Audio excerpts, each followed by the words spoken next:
ఏపీలో గ్రామీణ రోడ్లు రహదారుల అభివృద్ధి కొనసాగాలంటే కూటమి ప్రభుత్వం 15 ఏళ్ల పాటు ఉండాలన్నారు డిప్యూటీ సీఎం పవన్ కళ్యాణ్. కూటమి ఐక్యతకు తాను ముందుండి నడిపించినందుకు పెట్టుబడుల రూపంలో ఫలితం కనబడుతోందని వ్యాఖ్యానించారు.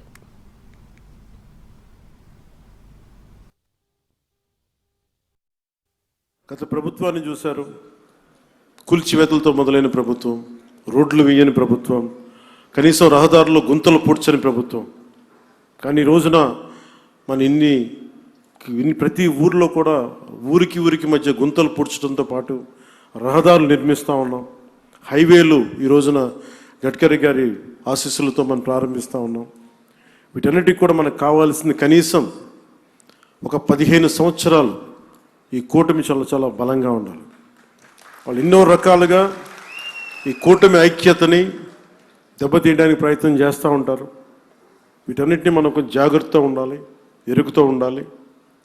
నేను ప్రత్యేకించి ఈ కూటమికి నేను ముందుండి కృషి చేయడానికి కారణం ఒకటి 5 కోట్ల మంది మన ఆంధ్రప్రదేశ్ ప్రజలు దేశ అభివృద్ధిలో చాలా బలమైన భాగస్వామ్యం వహించాలి.